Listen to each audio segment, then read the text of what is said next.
যুক্তরাষ্ট্র কানাডায় franchise tournament খেলতে গত মাসে দেশ ছাড়েন সাকিব আল হাসান। এর মধ্যে ছাড়তে জনতার গণঅভ্যুত্থানে দেশের পট পরিবর্তন ঘটে। পতন হয়েছে শেখ হাসিনা সরকারের, সংসদ সদস্য পদ হারিয়েছেন সাকিব নিজেও। দেশের এমন রাজনৈতিক পরিস্থিতির প্রভাব পড়ছে ক্রিকেটেও। চলতি মাসে পাকিস্তান সফরে দুটি টেস্ট সাকিব খেলবেন কিনা তা নিয়ে অনিশ্চয়তা ছিল। তবে সেই সংশয় দূর হয়েছে দল ঘোষণার পরেই। প্রধান নির্বাচক জানালেন, রাজনৈতিক পরিচয় দূরে ঠেলে সাকিবকে দলে নেওয়া হয়েছে মেধার ভিত্তিতেই।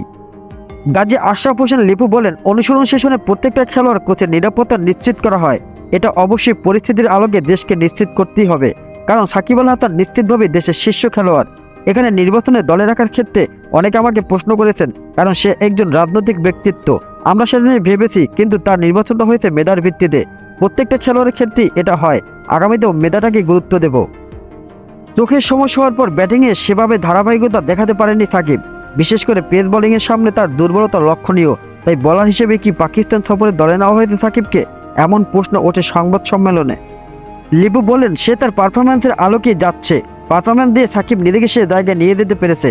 বিভিন্ন সংস্করণের ক্রিকেট, পাকিস্তানের বিপক্ষে তার রেকর্ড সবকিছু মিলিয়ে যাচ্ছে।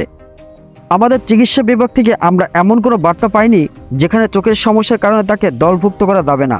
বিশ্ব যেখানে তাকে সেরা অলরাউন্ডার একজন হিসেবে স্বীকার করেছে, আমিও সেই মতের সঙ্গেই আছি। গত 25 বছরের হিসেব করলেও সে থাকবে। সাকিবকে শুধু বলার হিসেবে ধরব, সেই দুঃসাহস আমার নেই। বছরের শেষ 5 মাসে 8টি টেস্ট খেলার কথা রয়েছে বাংলাদেশের। সবগুলো টেস্টই খেলার নিশ্চয়তা দিয়েছেন সাকিব। লিপু বলেন, জিম্বাবুয়ে সিরিজের সময় তার কাছে আমরা সংক্ষিপ্ত পরিকল্পনা জানতে চেয়েছিলাম। আমাদের অনেকগুলো টেস্ট ম্যাচ আছে, ডিসেম্বর পর্যন্ত 8টা টেস্ট খেলবো। সেখানে সে আমাদের আশ্বস্ত করেছে সবগুলো টেস্ট খেলবে। প্রত্যেকটা সিরিজের আগে সব অনুশীলন সেশনে থাকবে।